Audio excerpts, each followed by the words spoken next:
One in 20 adults experienced domestic abuse in the year ending March 2022. That's how we're going to kick the show off today. So brace yourselves. It's obviously a very punchy, very delicate subject that we're going to be discussing today. But my guest on the show is going to be talking to us about how finances and how property in particular can empower women to gain back their control. I'm delighted to be joined by Rebecca Topham, the property girl. I've been following Rebecca on Instagram. So this is actually the first time Rebecca and I will be meeting. We've never met before. We've never really spoken before, other than just literally 2 minutes ago before she comes on to the show. So I know about Rebecca's story just through the power of social media. She is the property queen. She's a mentor and life go-getter. She helps women to become financially fabulous. Okay. If you're listening to this, money honeys, this is how to become financially fabulous through the power of property. Now, she is an ultimate money honey girl for the show, because this show's all about women in property, finance, and construction.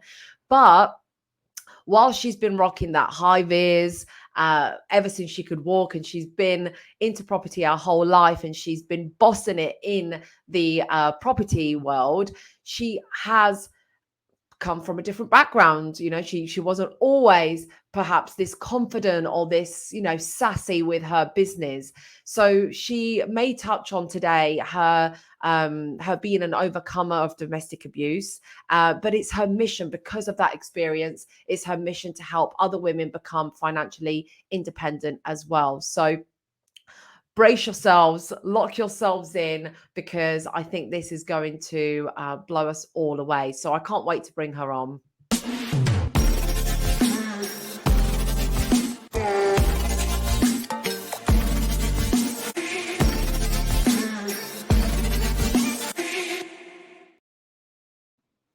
Hi, Rebecca. Welcome. Hello. Hi. Thank you for having me on. This is amazing. Oh, thank you for making yourself available. I know I'm some random stranger on Instagram that, because you get a lot of spam on Instagram, and everyone's like, oh, we'd like to pay you for this and be an influencer for this. And sometimes I just text people and I just hope that they know I'm normal and human. And I'm like, please come on the show, because what you're doing is phenomenal. So thank you for accepting my invitation. Absolutely. No, it's an absolute pleasure to be here. I was very happy and pleased to get your lovely, lovely message on Instagram. And that's the beauty of Instagram, isn't it? The connections and meeting people. And yes, and now semi in real life. Yes, I know. This is as real as it'll get for now, anyway, Rebecca. But yeah, watch this space, because in the future we could potentially meet. So I'm working on things right now. So I'm a hugger. So be ready. I'm a hugger. So, I am moving to your area from where you are. So yeah, I realised this morning. So yeah, moving down to Hertfordshire. So, no way. Where are you now? I'm in Nottinghamshire. Oh, fantastic. By the way, I love Nottingham City. I've visited quite a few times because my cousin went to university there. But oh my gosh, we should totally grab a coffee then when you're in this area, and a great area for property. So yeah, you're in a good neighborhood. So I can't wait to to welcome you. So anyway, for the audience who haven't been following you and don't know what you do, I know I gave a brief intro, but your turn. Why don't you tell us a little bit about yourself? Yeah, so in a nutshell, really, I help women to invest in property, whether that's their own property for themselves to live in, or as an investment, as a buy-to-let property, because it can seem really daunting, overwhelming, but I have massive amount of experience from managing rental properties to buying properties, refurbing them, selling them on, building properties, staging show homes. Everything I've done really has been about property. So I understand the ins and outs of it all, the things not to do, the things definitely to do. And just over my sort of experience, I've found that a lot of women don't have the confidence, and they feel like they don't have the knowledge, yet they probably do, to get out there and make it happen. So for me, it's about encouraging, supporting, guiding, giving them the information that they need, not the fluff and everything else that comes with it, because we don't have time, we're all busy, and just helping them invest wisely, and become financially fabulous as a result. I love that. I love the financially fabulous element of it. It's totally money honey. But why do women feel like they don't have the confidence or the knowledge or the information? Why women specifically? Do you notice that male and female difference then? I don't know if you have only male clients, or sorry, only female clients, but do you notice that difference? Yes, I have done. I mean, in the past, I've worked with men and women. I've looked after multiple rental properties. So I've helped landlords, both men and women, to invest and look for properties. And I think women are a lot more, they're risk adverse. And they think about things a lot more carefully, they're more nurturing. So I think ultimately, as a whole, they just, I think that men are very good at just sort of getting in there, getting it done, and yeah, straight to it. It's all action. There's less emotion involved. Whereas I know I am anyway. I'm extremely emotional, and there is a lot of ties to that when it comes to anything, especially when you're investing in a massive amount of money and you're wondering if it's the right thing to do or not. So I have seen that for sure. And I do get a lot of messages from women as well on social media who I help and who are following me. And they're just sort of saying, I didn't have the confidence and I just didn't think I knew enough, because I think as women as well, we want to know it all before we do something. I think we want to know as much as possible. But then I think that hinders us, because where do we stop? Where do we stop learning? And then it comes to a point where we're learning so much that it then becomes a little bit confusing and we don't know what the right first step is, what the right next step is. So yeah, I think it's, I have noticed that massively. I'm With gonna people. get a neck ache because my neck is like saying yes, yes, no, no, and like twisting and turning, because I'm just agreeing with everything you're saying. I totally feel everything you're saying. I think I have certainly in my blood male and female energy. I totally believe in that. I'm definitely I do. very manly in many ways because I do make really quick decisions. I'm very decisive. I know exactly what I want. I am risk adverse, but actually I do take a lot of risks as well. And actually in our Mhm. relationship at home, probably I'm the one that takes more risks, like losing a job in the middle of a pandemic and then starting a business is quite Yeah. risky. But what qualities do you need, right? Regardless whether you're male, female, whatever identity you have, what are the qualities that you need to have, the characteristics, the mindset that you need to have to be successful in property, to be financially fabulous in property? I don't think it. I think you just need to understand what your goals are, why it is you want to invest in property. Because I think when you understand why, it's there to keep you motivated as you're going on this journey. Because it can seem daunting, and there are going to be ups and downs. There are going to be the great moments where it's all sort of coming together, it's all working, or you found that property. But then there's going to be the difficult times where you I suppose the buying process, that is massively frustrating. There's so many variables that come into play, dealing with solicitors, dealing with agents, dealing with vendors, and also when you then become a landlord, there's the ups and downs. But I think you've got to go in with the right intention, because I think so many people go in with just that business mindset. They do take all the emotion out of it, whereas we've got to understand other people and how they work as well. So I think it's just being prepared and understanding that there are going to be those times where things aren't going to go to plan, but almost just be prepared for it, but just go with the flow a little bit, because I think we can become so rigid in our plans and with our goals as well that there's no flexibility there. So when things go wrong, it feels like it's a lot worse than what it potentially is.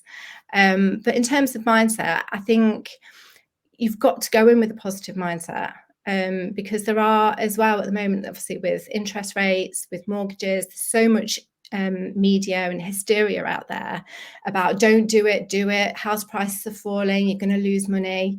And I think it's about saying to yourself, I've got to do the research myself. I need to work out what's going to be right for me, and not being influenced by people around you that are saying, well, people that wouldn't do it for themselves. Yeah. And they're influencing you and telling you that you shouldn't do something.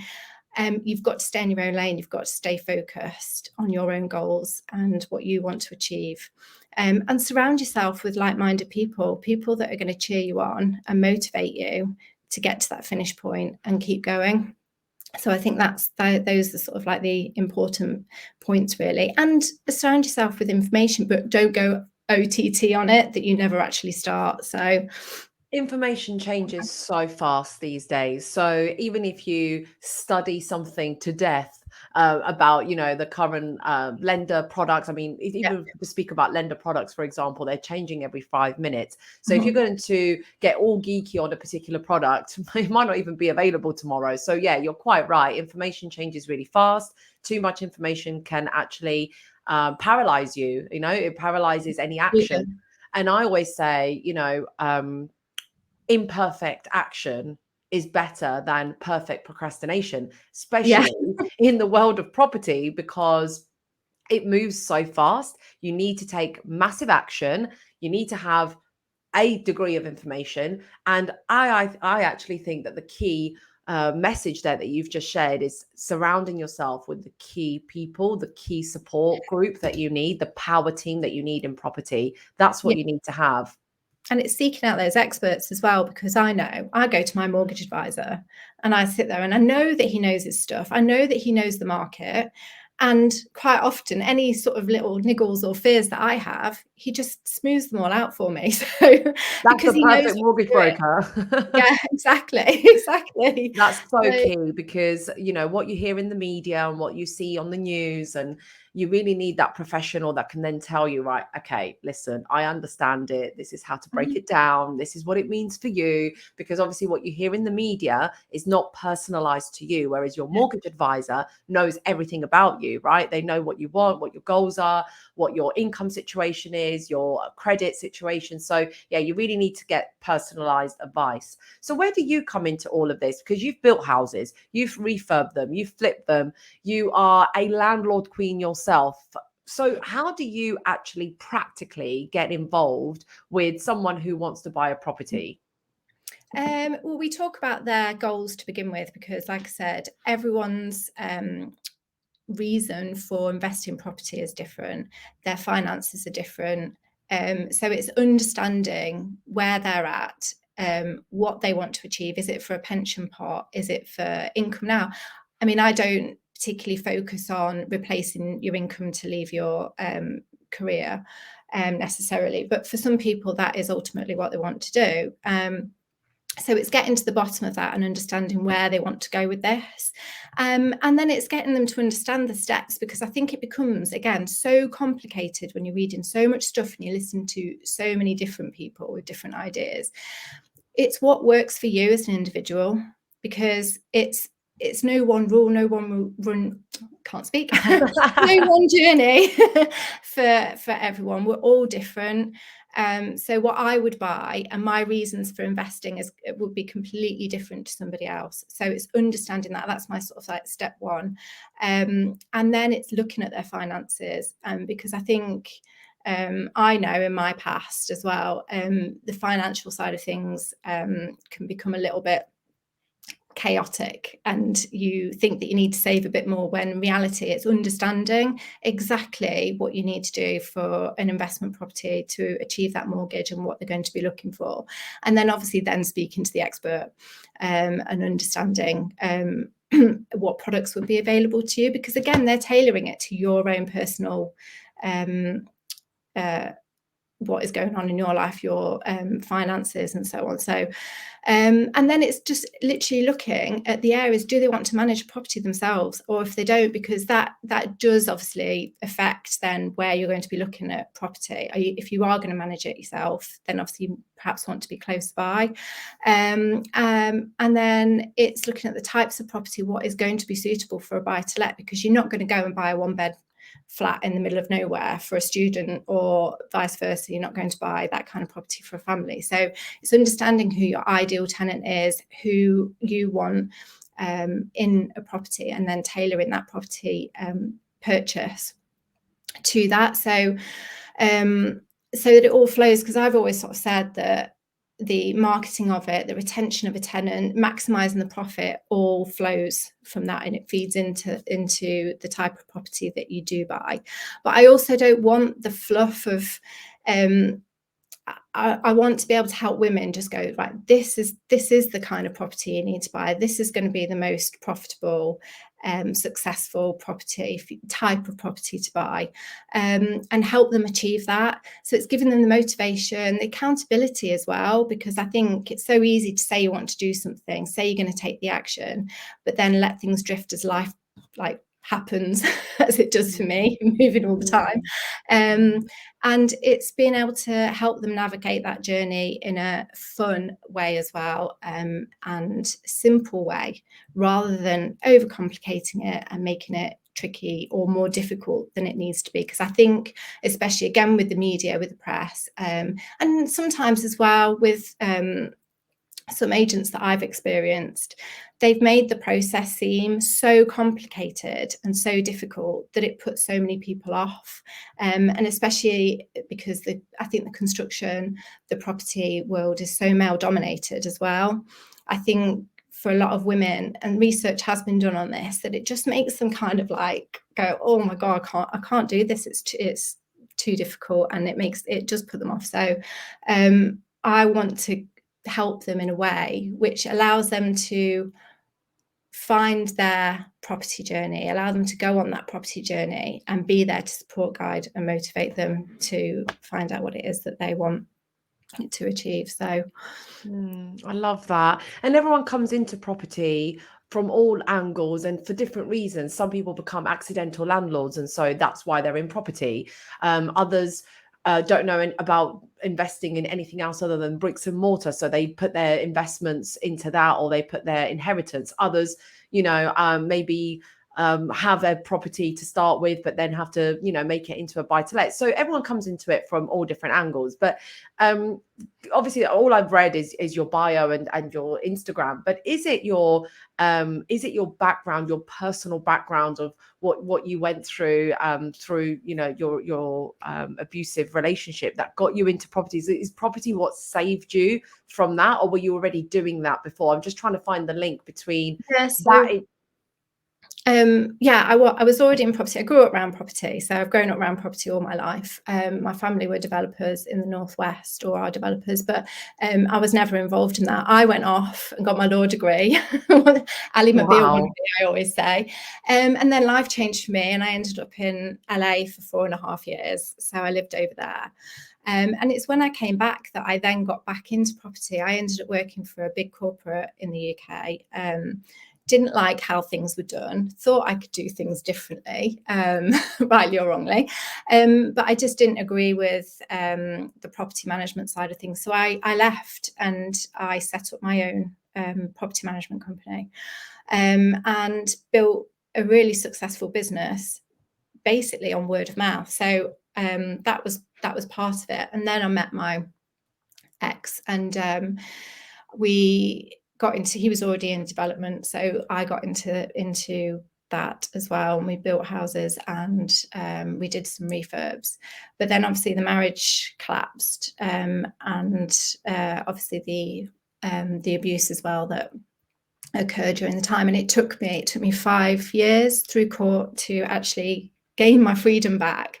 But it was because I did have my own property, and I did have my own money, and it allowed me my freedom. Basically, it cost me everything, literally cost me everything. I managed to hold on to my home, and that was the thing. It made me realize, because I was part of support groups as well online, and it would break my heart because I'd read about these women that were unable to leave their relationships because they were financially tied or completely dependent upon their partners, and it just meant that they couldn't go anywhere. They didn't have any other choices. And I started researching it and educating myself. And they have said that I think women that are financially independent are 8 times less likely to suffer from domestic abuse. Because I think property and having that financial independence, I think powerful is property. Powerful is property. Property is powerful for so many reasons, but it gives you, as that individual, the ability to have options and choices, so that you're never reliant upon anybody else for your financial, just day-to-day life, and being able to choose how you want to live your life and on your terms, that no one else is dictating to you how it's going to happen, because they're paying everything. So that is really sort of why my mission became part of Property Girl, and I wanted to set that up, and also as well to help other people have good quality rental homes, because especially with the pandemic, it's just shown us just how incredibly important our homes are. And we have been failing in lots of ways in terms of the private rental sector and the quality of homes that have been offered. So, but yeah, I know and have helped women who have left their marriages, massively unhappy marriages, because they felt secure because they had another property, or they had a couple of rental properties, and they felt grounded enough to be able to leave their marriages, because they had that additional security, even though they couldn't necessarily access it at that point in time, the money or the equity, but they just felt like, okay, I'm all right, I've got a home to go to if I need to, or I can remortgage and I will be okay. So Rebecca, listen, firstly, thank you so much for sharing such a vulnerable part of your story, a part of yourself. I know you do it with love, and you do it because you want to inspire other people and help them, which is really, really, truly inspirational. What would you say as your closing comments, as your, closing thoughts to even those women who are totally happy in their marriage? They're like, do you know what? No, everything 50-50 with my husband. I share everything. We own the house 50-50. I trust in him implicitly, or vice versa, men with women too. What would you say to them? Because it kind of hits you when you don't expect it, right? So yeah. Well, it does. Who knows what's going to happen? No one knows. It's scary. 5, 10. Yeah, I've known people that I've thought was so happy, and then it's all just ended. And I think as well, because of there's a lot of information around. I mean, divorce is 42 or 44%, I think, in the UK. Marriages end in divorce. So you can be blissfully happy now. Everything could be hunky dory, but external factors can happen, and who knows? It can all just end without you even realizing it. Like, it just happens overnight. So I think there is no disadvantage to making sure that you're financially secure, independent, and stable now. And also, if it's all great and it all works out beautifully in the future, you've got an even better retirement. So it's 50, pros and cons. And I think that's wonderful. You're better together, you're stronger together. You can have, double the income, double the opportunities, double the retirement, which is fabulous.